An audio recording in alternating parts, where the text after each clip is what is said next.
Assalaamu calaykum waraxmatullaahi wabarakaatu. Soo dhowaada akhyaarta meel kastoo dunida ka joogteen. 7 arrimood oo shareecada diiday oo dumarkeena sameeyaan ayaynu halkan ka soo gudbinaynaa maanta.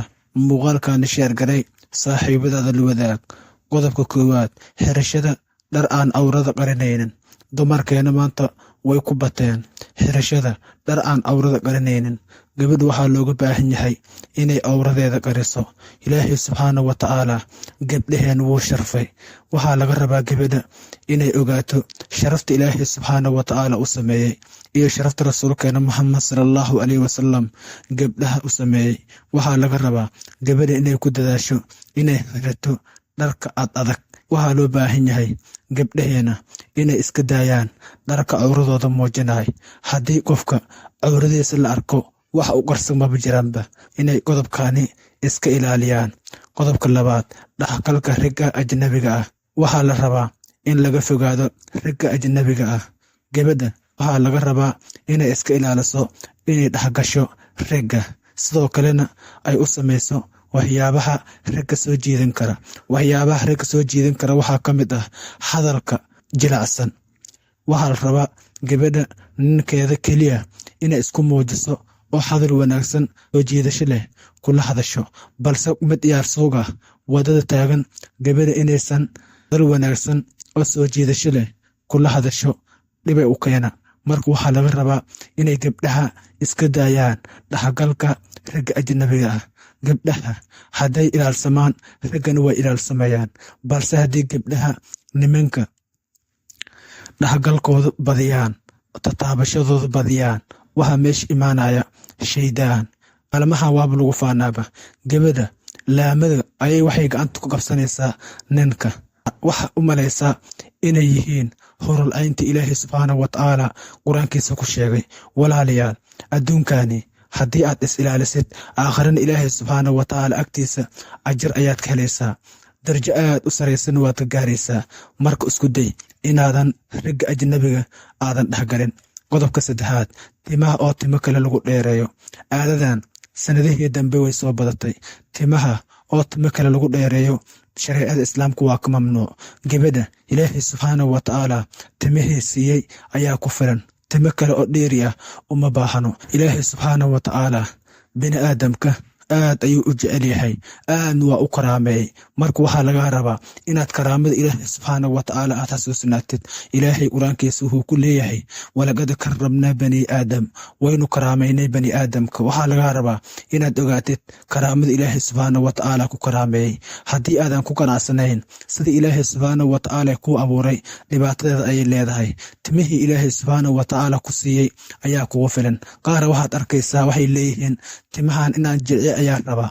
Ilaahay subxaanahu wa tacaala ayaa sidaasay kugu abuuray. Waxaa laga rabaa inaad Ilaahay subxaanahu wa tacaala abuurkiisa aadan wax ka bedelin. Qodobka 4, cidiyaha oo cidiyo kale lagu xiro. Aadadan sidoo kale sanadahan way soo badatay. Cidiyaha in cidiyo lagu xiro waa dhibaato. Qofku waxaa la rabaa inuusan cidiyihiisa cidiyo kale ku xirin. Waa inuu Ilaahay subxaanahu wa tacaala shareecadiisa mar waliba u xasuusnaado. Waa inuu qofka Ilaahay subxaanahu wa tacaala diintiisa mar waliba xasuusnaado. Waa inuu qofka mar waliba xasuusnaado sunnada rasuulka sallallahu alayhi wasallam. Rasuulka Ilaahay subxaanahu wa tacaala waxaa nooga sugan ku daysho aad u wanaagsan. Gabdhaha waxaa laga rabaa inay ku daydaan xaasaska rasuulka sallallahu alayhi wasallam.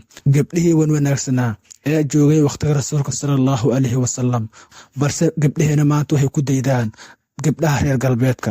Waa arin aad khatar u ah. Qodobka 5, jirka oo la bedelo.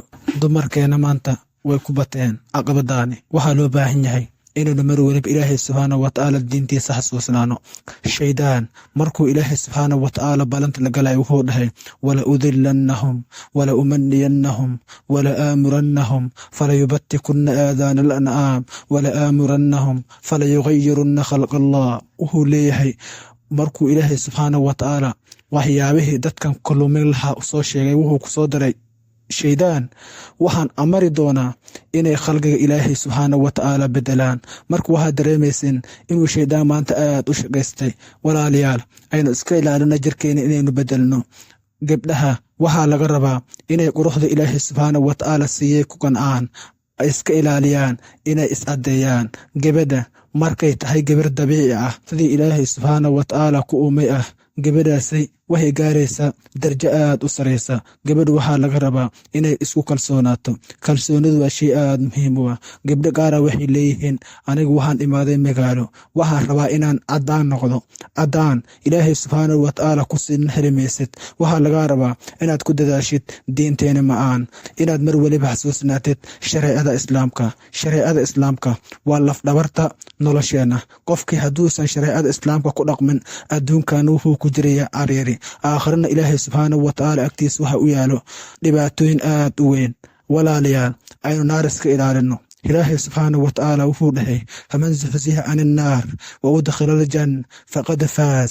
qofkii naar laga badbaadiyo jannana la geliyo, qofkaasi ayaa liibaanay. walaalayaal, qodobkaas waa qodob aad looga badan yahay sanadahan, aynu iska ilaalino. qodobka 6, sanka faruuriyaha oo la durto waa dhibaato. waxaa loo baahan yahay gabar inaysan turnin sankeeda faruuriyaha. sanadahan waxaa soo baxay gabdhaha xitaa carabka duranayo. waa caqabad aad u weyn. shareecada islaamka mala xasuustimiyaa. walaalayaal, aynu u laabano diinteena ma'aan. waxaa loo baahan yahay gabar inay noqoto laf dhabarta bulshada. gabadha mar waa hooyo, mar waa madaxweynaha guriga, mar waa hogaamiyaha aruurta. hooyada meel weliba ayada ayaa mas-uulka ah. waxaa loo baahan yahay inay noqoto hooyo lagu dayin karo. hooyadu waxaa laga rabaa inay ilmaheeda ka fikirto, inay Ilaahay subxaanahu wa tacaala mar weliba xasuusnaato, inay maalinta qiyaama ka fikirto. balse haddii adduunkan waxay rabta iska samayso, Ilaahay subxaanahu wa tacaala maalinta qiyaama ciqaab aad u daran ayuu gelinayaa. markaanu iska ilaalino walaalayaal. qodobka ugu dambeeyo, ragga oo la isku ekaysiiyo. adadan sanadahan dambe aad ayay usoo fara badatay. waxaad arkaysaa gabdho xiran dharka nimanka sida suraawiishii, fanaanadihii, shaararkii. waxaad u malaysaa sida nin oo kale. ilaahay subxaanahu wa tacaala waa ku jeeda. ilaahay subxaanahu wa tacaala waxaa lagaa rabaa inaad ka cabsatid mar weliba. waxaa lagaa rabaa inaad Ilaahay subxaanahu wa tacaala aad xasuusnaatid oo aad iska ilaalisid inaad ragga isku ekaysiiso.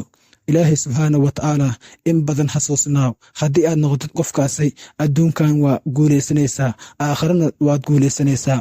walaalayaal, 7daani qodob aan halkan ka soo sheegnay waxaad dareemaysiin dhammaantooda inay minta ku sugan yihiin dumarkeena. marka aynu iska ilaalino. waad ku mahadsantihiin daawashada muuqaalkaani. intaan muuqaalkan muuqaalii aan ku kulmi doono, sidaas ee nabadgelyo.